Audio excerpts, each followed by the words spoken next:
Hello guys, मैं हूं पोके सेंसे और आज की वीडियो में बात करने वाला हूं ऐश के हर एक टाइपिंग में से बेस्ट पोकेमोन के बारे में। नाउ ऐश ने अपने जर्नी में काफी सारे पोकेमोन पकड़े हैं जिसमें से बहुत सारे अलग अलग टाइपिंग के। तो आज हम लोग यही देखने वाले हैं कि उसका एक पर्टिकुलर टाइप से कौन सा पोकेमोन स्ट्रॉन्गेस्ट है। और हाँ, इस लिस्ट में पोकेमोन रिपीट नहीं होंगे। इसका मतलब ये है कि अगर मैंने फायर के लिए इन्फर्नेप को रखा है तो वो फाइटिंग के लिए नहीं रहेगा, कोई एक पोकेमोन किसी एक ही टाइपिंग में रहेगा। बट इससे पहले कि मैं वीडियो स्टार्ट करूं, अगर आप लोग ने अभी तक मेरे चैनल को सब्सक्राइब नहीं किया है तो कर दो, बिकॉज मैं ऐसी पोकेमोन की अमेजिंग कंटेंट लाता रहता हूं। सो बिना किसी और बातचीत के साथ चलिए इस वीडियो की शुरुआत करते हैं। तो पहले हम जिस टाइपिंग के बारे में बात करने वाले हैं वो है नॉर्मल। नॉर्मल टाइप में मेरे हिसाब से ऐश का बेस्ट पोकेमोन है उसका स्नॉर्लैक्स। ना इसको चुनने में मेरे को कोई डिफिकल्टी नहीं है, बिकॉज ऐश का सबसे स्ट्रॉन्गेस्ट नॉर्मल टाइप ऑब्वियसली स्नॉर्लैक्स ही है। ऐश के स्नॉर्लैक्स ने सिर्फ उसको एक रीजन में नहीं, उसको अलग अलग रीजन में विक्ट्री दिलाई है। जोटो और होयन रीजन हो गया, जहां पे वो गैरी और हैरिसन के पोकेमोन्स के अगेंस्ट बहुत ही अच्छा बैटल करता है और ऐश को बहुत अच्छे विन्स दिलाता है। भले हैरिसन के अगेंस्ट ऐश बैटल हार जाता है, लेकिन स्नॉर्लैक्स ने तो अपना काम कर दिया था। उसके बाद अगर होयन रीजन की बात की जाए तो होयन रीजन में भी ऐश के लिए स्नॉर्लैक्स काफी यूजफुल था फाइटिंग टाइप जिम में, जहां पे वो दो फाइटिंग टाइप पोकेमोन को हराता है एक नॉर्मल टाइप पोकेमोन होने के बावजूद। और उसके बाद हमें कभी स्नॉर्लैक्स अच्छे से देखने को नहीं मिला, तो क्या पता अगर वो देखने को मिलता तो वो और भी बहुत कुछ कर सकता था। और मेरे हिसाब से स्नॉर्लैक्स इसलिए उसका बेस्ट नॉर्मल टाइप पोकेमोन है। नेक्स्ट टाइपिंग जिसके बारे में हम बात करने वाले हैं वो है इलेक्ट्रिक। इलेक्ट्रिक टाइप में नो डाउट ऐश का पिकाचू उसका बेस्ट इलेक्ट्रिक टाइप है, क्योंकि पहली बात तो उसने कोई और दूसरे इलेक्ट्रिक टाइप पकड़े नहीं, और अगर पकड़े भी होते तो मुझे लगता नहीं कि वो पिकाचू को हरा पाते, बिकॉज पिकाचू ऐश के साथ 8 रीजन से ट्रैवल कर रहा है, तो उसके पास बहुत ही बैटल एक्सपीरियंस है। और सिर्फ नॉर्मल पोकेमोन के अगेंस्ट बैटल नहीं किए उसने लेजेंडरी पोकेमोन्स के अगेंस्ट बैटल भी किए और जिताए भी है। सबसे ज्यादा ऐश को लेजेंडरी पोकेमोन के अगेंस्ट विक्ट्री दिलाई है उसके पिकाचू ने, टापुको को, रेजी आइस और लैटियोस भी। तो इसलिए मेरे हिसाब से विदाउट एनी डाउट ऐश का बेस्ट इलेक्ट्रिक टाइप उसका पिकाचू है। नेक्स्ट टाइपिंग है वाटर, और ये मेरे लिए बहुत इजी था और आप लोग के लिए भी बहुत ऑब्वियस होगा कि ऐश का बेस्ट वाटर टाइप है उसका ग्रेनिंजा। नाउ ऐश के पास बहुत अच्छे वाटर टाइप थे, जैसे बुज़ेल हो गया, उसका स्क्वार्टल हो गया, और रिसेंटली जो पोकेमोन जर्नी चल रही है उसमें उसके पास ड्रेकोविश भी है, लेकिन उनमें से कोई भी ग्रेनिंजा के लेवल पे नहीं जा सकता। और उसका रीजन सिर्फ बॉन्ड इवोल्यूशन नहीं है, ऐश के ग्रेनिंजा ने उसको बहुत सारे बैटल जिता के दिए। ऑफकोर्स वो कालोस लीग के एंड बैटल में हार जाता है, but come on, he was against a 999 level Charizard. Alain को हराना वाज ऑलमोस्ट इम्पॉसिबल, पर तभी भी ऐश के ग्रेनिंजा ने उसको बहुत ही क्लोज ला लिया था डिफीट के। सो इसलिए मेरे हिसाब से ऐश का बेस्ट वाटर टाइप उसका ग्रेनिंजा है। अब नेक्स्ट टाइपिंग जिसके बारे में हम बात करने वाले हैं वो है फायर। अब इसमें मैं किसी को भी चुनूं मुझे गालियां तो पड़ने वाली है, तो मैं अपने फेवरेट को चुनता हूं जो कि है चाइज़ार्ड। नाउ आई नो कि इन्फर्नेप के बहुत सारे फैंस हैं और इन्फर्नेप बहुत सारे लोगों का फेवरेट पोकेमोन भी है, और ऐश का इन्फर्नेप वाज अमेजिंग। मुझे भी ऐश का इन्फर्नेप बहुत ज्यादा पसंद है और मैंने एक्सप्लेन भी किया है कि मेरे हिसाब से वो ऐश का सबसे स्ट्रॉन्गेस्ट पोकेमोन में से है, क्योंकि उसने ऐश को बहुत सारे विन्स दिलाए, जिम बैटल में विन दिलाए, और वो बहुत ही कम मैच हारता था। और पॉल के अगेंस्ट तो उसने लिटरली क्लच कर दिया था, उसके 3-3 पोकेमोन को हरा दिया था। बट अगर चाइज़ार्ड की बात की जाए तो उसके साथ एक पर्सनल अटैचमेंट है, बचपन से चाइज़ार्ड को देखते आ रहा हूं, और वो बहुत ही स्ट्रांग भी है, ऐसा नहीं कि वो वीक पोकेमोन है। उसने एक लेजेंडरी पोकेमोन को हराया, भले उसके अगेंस्ट टाइप एडवांटेज में था, बट तभी भी एक लेजेंडरी पोकेमोन को हराना बहुत मुश्किल है। और उसने गैरी के ब्लास्टोस को भी हराया जिसके अगेंस्ट वो टाइप डिसएडवांटेज पे था। तो आई थिंक चाइज़ार्ड को उसका बेस्ट फायर टाइप बोलना गलत नहीं है। और हाँ, जो भी लोग सोच रहे रहेंगे कि मैंने इन्सिनरोर क्यों नहीं रखा, उसके पीछे रीजन सिंपल है कि इन्सिनरोर का हमें बैटल देखने को मिला ही नहीं। जैसे वो इन्सिनरोर में इवॉल्व होता है उसके बाद उसका कोई बैटल ही नहीं होता, इसलिए मैंने इन्सिनरोर को इस लिस्ट में नहीं रखा है। अगर उसका कुछ बैटल होता, अगर हम लोग को उसके कुछ बैटल्स देखने को मिलते, तो शायद इन्सिनरोर इस लिस्ट में हो सकता था। बट फिलहाल मेरे हिसाब से उसका स्ट्रॉन्गेस्ट फायर टाइप है उसका चाइज़ार्ड। नेक्स्ट टाइपिक जिसके बारे में हम बात करने वाले हैं वो है ग्रास, और ग्रास में मेरे हिसाब से उसका बेस्ट ग्रास टाइप पोकेमोन है उसका सेप्टाइल। ऐश का ग्रोवाइल जैसे सेप्टाइल में इवॉल्व होता है, वो अचानक से एकदम चैट बन जाता है और बहुत ही स्ट्रांग हो जाता है। वो एक मिथिकल पोकेमोन को हराता है जो कि डार्क रहा है, और मुझे लगता नहीं कि मुझे और कुछ एक्सप्लेन करने की जरूरत है। ऐश के पास और भी बहुत अच्छे ग्रास टाइप थे, जैसे मेरा पर्सनल फेवरेट रॉलेट, मुझे रॉलेट बहुत ज्यादा पसंद है, और ऐश का बल्बासौर भी, वो ऐश के साथ बहुत ज्यादा टाइम तक था और उसने काफी सारे विन्स दिलाए ऐश को। बट अगर उसके स्ट्रॉन्गेस्ट ग्रास टाइप की बात की जाए तो मेरे हिसाब से वो उसका सेप्टाइल है। नेक्स्ट जिस टाइपिंग के बारे में हम बात करने वाले हैं वो है बग टाइप। ऐश के पास काफी सारे बग टाइप पोकेमोन थे, बट फिर भी उसके कोई भी बग टाइप पोकेमोन इतने स्ट्रांग नहीं थे एक्सेप्ट वन, जो कि है हेराक्रॉस। और मेरे हिसाब से हेराक्रॉस डेफिनेटली उसका स्ट्रॉन्गेस्ट बग टाइप है। हेराक्रॉस को मिला था उसके जोटो रीजन की जर्नी के दौरान, और आई थिंक उसका ओनली जोटो रीजन का पोकेमोन जो बहुत ज्यादा यूज्ड है वो है उसका हेराक्रॉस, और वो यूज्ड इसलिए था बिकॉज वो बहुत ही स्ट्रांग था। सेप्टाइल जब डार्कराई को हराता है तो उसमें थोड़ा सा हेराक्रॉस का भी योगदान था जिसको लोग इग्नोर करते हैं, बट हाँ, अगर उसके स्ट्रॉन्गेस्ट बग टाइप की बात की जाए तो मेरे हिसाब से Heracross is the strongest. Next जिस टाइपिंग के बारे में हम बात करने वाले हैं वो है फाइटिंग। फाइटिंग टाइप में मेरे हिसाब से इसका स्ट्रॉन्गेस्ट पोकेमॉन है उसका लुकारियो। नाउ जब तक ये रियोलू था तब तक मैं थोड़ा अनश्योर था कि ये ऐश का स्ट्रॉन्गेस्ट फाइटिंग टाइप पोकेमॉन है कि नहीं, बिकॉज ये बहुत बैटल हारता है जब तक ये रियोलू रहता है तो। लेकिन लुकारियो बनने के बाद ये बहुत ही स्ट्रॉन्ग हो जाता है। चेयरमैन रोज के 2 पोकेमॉन को हरा देता है, जिसमें से एक रहता है फेराथॉन और दूसरा रहता है कॉपराचा। ये दोनों बहुत ही स्ट्रॉन्ग पोकेमॉन है और लुकारियो इनको 1v2 कर लेता है। हेराक्रोस भी एक बहुत ही अच्छा फाइटिंग टाइप पोकेमॉन था, लेकिन मैं उसको बग टाइप में कंसीडर कर चुका हूं, तो इसलिए मैं उसको फाइटिंग में नहीं करने वाला, जैसा कि मैंने वीडियो के शुरुआत में कहा था। नेक्स्ट जिस टाइपिंग के बारे में हम बात करने वाले हैं वो है फ्लाइंग। इसमें भी मेरे लिए चुनना बहुत डिफिकल्ट था, बिकॉज मेरे हिसाब से स्टारएप्टर और स्वेलो दोनों ही बहुत ज्यादा स्ट्रॉन्ग है। बट स्वेलो आई थिंक ज्यादा स्ट्रॉन्ग है, बिकॉज स्वेलो ऐश के होइन रीजन के टाइम पे उसको बहुत ही काम आया था, और उसका जो नेवर गिव अप एटीट्यूड है उसने ऐश को बहुत ही ज्यादा हेल्प किया है। और ये पोकेमॉन बहुत ही अंडररेटेड है, बिकॉज बहुत सारे लोग इसको इतना अप्रिशिएट नहीं करते, जबकि इसने ऐश को बहुत सारे मैच जिताए होइन रीजन में। तो इसलिए मेरे हिसाब से स्वेलो उसका बेस्ट फ्लाइंग टाइप पोकेमॉन है।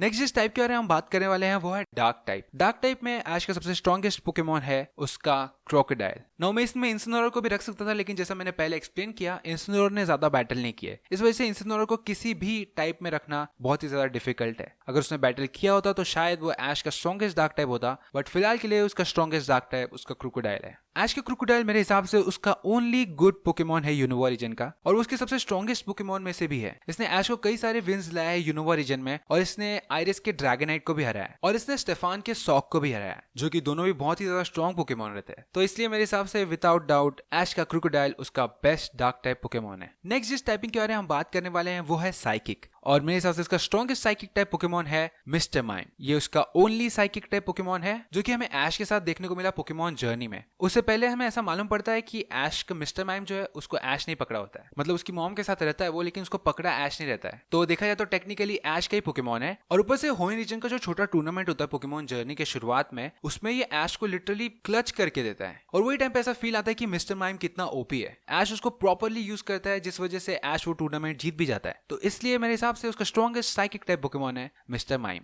नेक्स्ट जिस टाइपिंग के बारे में हम बात करने वाले हैं वो है गोस्ट टाइप। गोस्ट टाइप में ऐश के पास 2 पोकेमॉन है, जिसमें से एक को मैं दूसरे टाइपिंग के लिए रखने वाला हूं, तो इसलिए हम लोग इस टाइपिंग में चुनने वाले हैं ऐश के गेंगार को। ऐश ने गेंगार को पकड़ा पोकेमॉन जर्नी में, और वो मेरे हिसाब से ऐश का सबसे अंडररेटेड पोकेमॉन है, बिकॉज वो बहुत ही स्ट्रॉन्ग है, लेकिन ऐश ने उसको ज्यादा बैटल में यूज नहीं किया है। उसने एक बहुत ही स्ट्रॉन्ग राइचू को हराया है, जो कि बैटल बहुत ही अमेजिंग था, जिसके बाद ऐसा मालूम पड़ा कि गेंगार कितना क्विक है और कितना स्ट्रॉन्ग है। उसके बाद भले वो मेगा लुकारियो से हार जाता है, बट वो मेगा लुकारियो से हारना तो मतलब समझ में आता है। बट हाँ, मैं गेंगार से बहुत उम्मीद रखता हूँ कि फ्यूचर में गेंगार बहुत कुछ करेगा ऐश के लिए, और मेरे हिसाब से वो ऐश के सबसे स्ट्रॉन्गेस्ट पोकेमॉन में से भी हो सकता है। नेक्स्ट हम जिस टाइपिंग के बारे में बात करने वाले हैं वो है आइस टाइप, और आइस टाइप पे मेरे हिसाब से उसका स्ट्रॉन्गेस्ट पोकेमॉन है उसका ग्लेली। ग्लेली आई थिंक उसका बहुत ही अंडररेटेड पोकेमॉन है, बहुत ही स्ट्रॉन्ग पोकेमॉन है, और लोग उसके बारे में ज्यादा बात नहीं करते, जिसके लिए मुझे दिल से बुरा लगता है, क्योंकि उसने ऐश को मॉरिसन के अगेंस्ट क्या विन दिलाई थी। मॉरिसन के अगेंस्ट जो बैटल था उसमें ऐश का ग्लेली उसके चाइज और उसके मटैंग को हरा देता है, जिन दोनों के अगेंस्ट वो टाइप डिसएडवांटेज पे रहता है। इतना सब कुछ करने के बाद भी ऐश उसको ज्यादा बैटल में यूज नहीं करता है, और इसलिए अगर आइस टाइप की बात की जाए तो मेरे हिसाब से ऐश का ग्लेली सबसे स्ट्रॉन्गेस्ट आइस टाइप पोकेमॉन है। नेक्स्ट जिस टाइपिंग के बारे में हम बात करने वाले हैं वो है ग्राउंड टाइप। ग्राउंड टाइप में मेरे हिसाब से ऐश का सबसे स्ट्रॉन्गेस्ट पोकेमॉन है ग्लिसगोर। इसमें भी मैं सोच रहा था कि मुझे क्रोकोडाइल को ही रखना चाहिए, बट जैसा कि मैंने वीडियो की शुरुआत में कहा, मैं पोकेमॉन को रिपीट नहीं कर सकता, तो इसलिए मैंने इसमें ग्लिसगोर को डाल दिया। ना ऐसा नहीं है कि ग्लिसगोर वीक रहता है, बट ग्लिसगोर को जज करने जितना उसने बैटल किया नहीं है। उसने बहुत ही कम बैटल किए है, लेकिन उन बैटल्स में उसने अपने आप को साबित करके दिखाया है, और उसकी स्टोरी भी बहुत अच्छी लगती है। उसका कैरेक्टर जो है वो बहुत अच्छा है, जिस वजह से मुझे ऐसा लगता है कि उसको ऐश के बेस्ट ग्राउंड टाइप में कंसीडर किया जा सकता है। नेक्स्ट जिस टाइपिंग के बारे में हम बात करने वाले हैं वो है रॉक टाइप, और ये भी शायद सबके लिए ऑब्वियस होगा कि कौन सा पोकेमॉन रहने वाला है इसमें, और वो पोकेमॉन है लेकिन रॉक। लेकिन रॉक ऐश को एक रॉक रफ के फॉर्म में मिला था, जो कि बहुत ही प्लेएबल था, एक डॉग जैसा होना चाहिए था वैसा था, और इसके अंदर वो भूख भी थी स्ट्रॉन्ग होने की, और ऐश उसको हेल्प करता है स्ट्रॉन्ग बनने में। और इस पोकेमॉन का एक स्पेशल फॉर्म भी था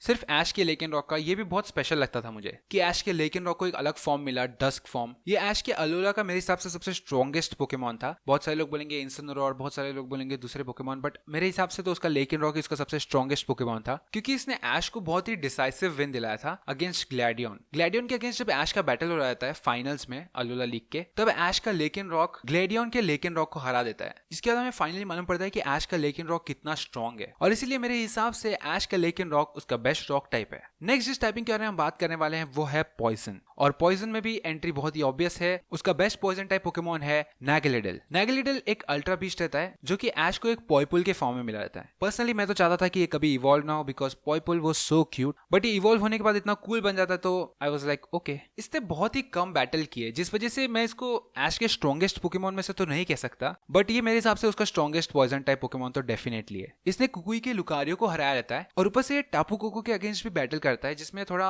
मतलब उसको डैमेज देता है। भले हरा नहीं पाता, हराने का काम तो पिकाचू करता है, पर स्टिल बहुत ही अच्छा डैमेज देता है जिसके बाद पिकाचू को टापू कोको को हराना इतना मुश्किल नहीं रहता है। सो इसलिए मेरे हिसाब से नेगिलिडल उसका बेस्ट पॉइजन टाइप पोकेमोन है। नेक्स्ट जिस टाइपिंग के बारे में हम बात करने वाले हैं वो है स्टील टाइप, और स्टील टाइप में उसका सबसे स्ट्रॉन्गेस्ट पोकेमोन है मेलमेटल। ये पोकेमोन को भी मैं चाहता था कि वो इवॉल्व ना हो बिकॉज मेल्टेन भी बहुत क्यूट था, लेकिन इवॉल्व होने के बाद ये और स्ट्रॉन्ग हो जाता है और फाइनली उसको जो ऐसा अपने बिग ब्रो जैसा बनना रहता है, रॉलेट जैसा, वो बन जाता है और ऐश के लिए बहुत ही यूजफुल रहता है उसके अलोला लीग के टाइम पे। और ऊपर से एक मिथिकल पोकेमोन भी है तो इसको मैं लिस्ट में कैसे नहीं रखता। नेक्स्ट जिस टाइपिंग के बारे में हम बात करने वाले हैं वो है ड्रैगन, और ड्रैगन में भी मेरे लिए बहुत ज्यादा डिफिकल्ट था कि मैं किस पोकेमोन को रखूं। एक तरफ था गुड्रा और दूसरी तरफ था ऐश का रीसेंट सबसे स्ट्रॉन्गेस्ट पोकेमोन जो कि उसका ड्रैगनाइट। तो मैंने बाद में डिसाइड किया कि मैं चुनूंगा ड्रैगनाइट को। देखो गुड्रा मेरे को बहुत पसंद है और बहुत लोगों को भी पसंद होगा, बट ड्रैगनाइट में ऐश की टीम में हमेशा से देखना चाहता था क्योंकि उसको पोकेमोन की सीरीज में बहुत ही स्ट्रॉन्ग पोकेमोन दिखाया है। हमेशा ड्रैगनाइट ऐसे ट्रेनर्स के पास रहता था जो बहुत ही ज्यादा स्ट्रॉन्ग है और इसी वजह से उस पोकेमोन का जो वाइब था वही ऐसा हो गया था, एकदम स्ट्रॉन्ग वाला। तो इसलिए मुझे ऐसा लगता था कि ऐश के पास कभी ड्रैगनाइट आता है तो लिटरली वो उसका स्ट्रॉन्गेस्ट पोकेमोन हो सकता है, और वो बन भी गया है क्योंकि वो अभी तक 4 या 5 बैटल कर चुका है और एक भी बैटल नहीं हारा जिसमें उसके कोई भी ओपोनेंट वीक नहीं थे। उन ओपोनेंट में से एक पोकेमोन था लुकारियो जो कि मेगा इवॉल्व भी हो सकता है और मेगा इवॉल्व होता भी है, तभी भी ऐश का ड्रैगनाइट उसको हरा देता है और वो आयरस के हेक्सियस को भी हराता है जो कि आयरस का एस पोकेमोन रहता है। तो इसलिए मेरे हिसाब से ऐश का ड्रैगनाइट उसका बेस्ट ड्रैगन टाइप है। गुड्रा कालोस लीग में ऐश के लिए इतना यूजफुल नहीं साबित होता है, उससे पहले तो वो एकदम मॉन्स्टर रहता है, लेकिन ड्रैगनाइट फिलहाल अभी तक जितना भी पोकेमोन जर्नी दिखाया अभी तक वो एकदम बीस्ट मोड में, इसलिए मैंने उसको ऐश का बेस्ट ड्रैगन टाइप कहा है। किबेल भी शायद इस लिस्ट में हो सकता अगर वो गार्चॉम्प में इवॉल्व हुआ रहता तो, बट अनफॉर्चुनेटली वो गार्चॉम्प पे कभी इवॉल्व नहीं हुआ इसलिए वो इस लिस्ट में नहीं है। लास्ट हम जिस टाइपिंग के बारे में बात करने वाले हैं वो है फेरी, और फेरी टाइप में ऐश का सबसे स्ट्रॉन्गेस्ट पोकेमोन है कुछ भी नहीं। ऐश ने लिटरली एक भी फेरी टाइप पोकेमोन नहीं पकड़े, मतलब मिस्टर माइम पकड़ा है और मिस्टर माइम फेरी टाइप भी है, बट मैं उसको साइकिक टाइप में कंसीडर कर चुका हूं तो मैं उसको वापस इस लिस्ट में नहीं रखने वाला। सो इसलिए ऐश को फेरी टाइप पोकेमोन पकड़ने की जरूरत है। मैंने सोचा था कि ऐश गैलरीजन में इम्पीडियम को पकड़ेगा बट उसने नहीं पकड़ा। So that was it for the video guys. I hope कि आप लोग को ये वीडियो पसंद आया होगा। अगर आप लोग को ये वीडियो पसंद आया तो इस वीडियो को लाइक कर देना और मेरे चैनल को सब्सक्राइब कर देना। मैं आता रहूंगा ऐसी पोकेमोन के कंटेंट्स के साथ, तो तब तक के लिए गुड बाय।